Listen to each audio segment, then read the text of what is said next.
Good morning everyone, welcome back to our online class again. वापिस हम अपनी जो पिछली क्लास थी उसमें हमने कंटिन्यू कर रखा था अंडरस्टैंडिंग मीडिया कि हमारी मीडिया किस प्रकार काम करती है। हमने उसमें अलग अलग फैक्टर्स देखे थे, किस प्रकार टेक्नोलॉजी में बदलाव आया तो हमारी मीडिया में बदलाव आया, किस प्रकार हमारे यहाँ मीडिया के अंदर पैसा खर्च होता है, कहाँ से वो पैसा रिकवर होता है एडवर्टाइजमेंट के थ्रू, किस प्रकार महत्वपूर्ण भूमिका निभाती है हमारे यहाँ मीडिया किसके लिए, डेमोक्रेसी में, किस प्रकार हमारे यहाँ बैलेंस व्यू नहीं आ पाता कई बार न्यूज में क्योंकि ज्यादा बिजनेस हाउस ही चलाते हैं। अब हमारा नेक्स्ट टॉपिक है इसी का और लास्ट टॉपिक है सेटिंग एजेंडाज, कि खुद मीडिया डिसाइड करती है what to be given in the news, कि क्या दिखाना है न्यूज में। खुद गवर्नमेंट उसका अंदर इंटरफेयर नहीं करती, खुद डिसाइड करती है। तो उसमें देखो छोटा सा एग्जांपल दे रखा है, if there is annual function in our school, कि किसी भी स्कूल में एनुअल फंक्शन है, it might not get any attention of the media, हो सकता है मीडिया का कोई अटेंशन नहीं हुआ कि कोई न्यूज वगैरह नहीं आया उसके बारे में। हम खुद देते हैं न्यूज तो दिखाया जाता है थोड़ा बहुत, लेकिन मीडिया अपने आप से नहीं आती कि चलो स्कूल का एनुअल फंक्शन कवर करें। If you call a famous personality और एनी एक्टर, किसी फेमस पर्सनैलिटी को आप बुला लें उस एनुअल फंक्शन में, it might get the attention of the media, तो मीडिया हो सकता है अपने आप पहुंच जाए उसको कवर करने के लिए कि हमारे पास इतना महत्वपूर्ण व्यक्ति से एनुअल फंक्शन में उसने इस प्रकार अपनी वो प्रेजेंटेशन दी। तो ये देखो एजेंडा कैसे तय हो गया उसके अनुसार कि किसी पार्टिकुलर व्यक्ति को फोकस करते हुए न्यूज बन गया, नहीं तो नहीं था कुछ भी उसमें। ऐसे ही हमारे पास मीडिया कई बार महत्वपूर्ण भूमिका निभाता है। ऐसा एक इश्यू हमारे मीडिया के द्वारा जब लिया गया तो वो किसके लिए लिया गया, हमारी हेल्थ से कंसर्न था और बहुत अच्छा इश्यू उठाया गया कि most of the drinks we use to drink in the summer that is related to Coca Cola. उसमें देखा था कि पेस्टिसाइड यूज्ड, कि पेस्टिसाइड की संख्या बहुत ज्यादा। पेस्टिसाइड्स क्या होते हैं, what we sprinkle on the plants to save them from different pest. जो हमारे पास कीड़े मकोड़े होते हैं तो कीटनाशक जिसको बोलते हैं उसका इस्तेमाल हो रहा था कोका कोला में, जो हमारे स्वास्थ्य को नुकसान पहुंचा रहा था, उसका इश्यू उठाया गया।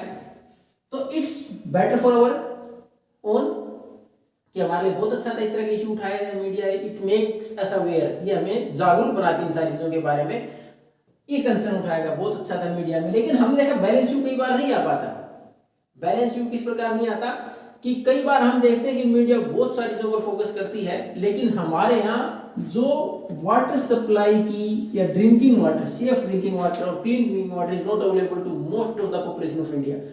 भारत की ज्यादा पॉपुलेशन के पास ड्रिंकिंग वाटर की फैसिलिटीज नहीं है। लेकिन आप मीडिया चैनल खोलें तो आप देखेंगे कि कौन सा नेता हमारा कहाँ किस रैली को एड्रेस कर रहा है, उसकी लाइव दिखाई जा रही है 2-3 घंटे तक। महत्वपूर्ण इश्यू है जनता के वो दिखाए ही नहीं जा रहे।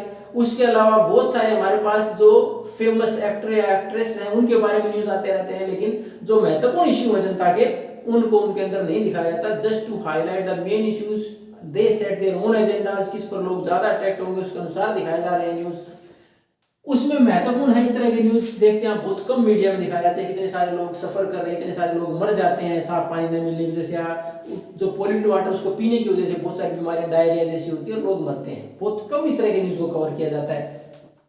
दूसरा, एक न्यूज पेपर के द्वारा दर्शाया गया है, खुद न्यूज पेपर में लिखा गया है इसके बारे में कि एक बार एक फैशन शो था रिगार्डिंग द क्लोथ्स, कि नए किस प्रकार के जो rich section of the society है उसके लिए किस प्रकार के कपड़े नए डिजाइन किए गए, उसको महत्वपूर्ण जगह दी गई न्यूज में।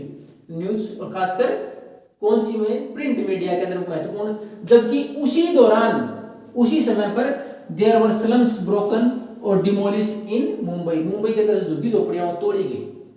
उस इश्यू को बहुत कम न्यूज़पेपर ने उठाया, जबकि उस फैशन शो को महत्वपूर्ण हाईलाइट दी गई। तो खुद मीडिया हमारे सामने इस प्रकार एजेंडा तय करती है कि कौन सा मीडिया में दिखाया जाएगा, और कई बार हमारे महत्वपूर्ण इश्यूज उसमें नहीं उठाए जाते।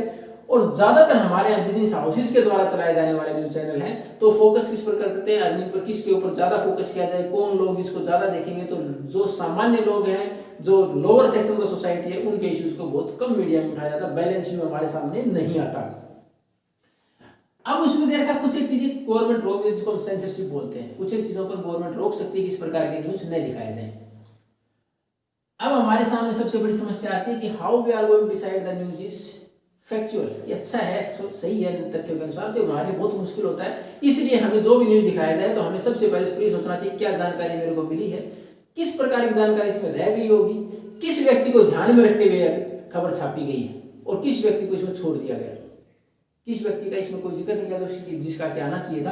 तो इन सारी चीजों पर फोकस करते हुए पता करना चाहिए we have to refer other point for referral of that particular news. उस न्यूज के बारे में हमें और फैक्टर के ऊपर फोकस करना चाहिए, क्या ये पूरी तरह से सही है न्यूज, क्या इसमें केवल एक ही साइड को तो नहीं दिखाया गया है। तब जाके हम तय कर सकते हैं कि सारी न्यूज में क्या कमियां हैं या सही है कि नहीं है। तो हमारे पास आज के समय आज की मीडिया में बिजनेस हाउसेज चला रहे हैं तो मीडिया इतनी फेयर नहीं है। ये हमारा लेसन कंप्लीट, और इस लेसन के क्वेश्चन आंसर्स आपको नहीं प्रोवाइड कराए जाएंगे क्योंकि ये लेसन आपका कहीं भी इवेल्युएट नहीं होगा। According to CBSE it reduce the syllabus up to 70% from 9 to 12 and we have also adopt the same pattern and your syllabus is reduced up to 30%। तो उसमें से एक लेसन ये भी है, lesson will be given to you कि कौन से लेसन आपके आगे आने वाले एग्जाम में से नहीं होंगे, उनमें से एक है। तो ये केवल आपको पढ़ाया गया, आपकी जानकारी के लिए पढ़ाया गया ताकि आपका कोई भी पार्ट छूटे नहीं आगे के लिए।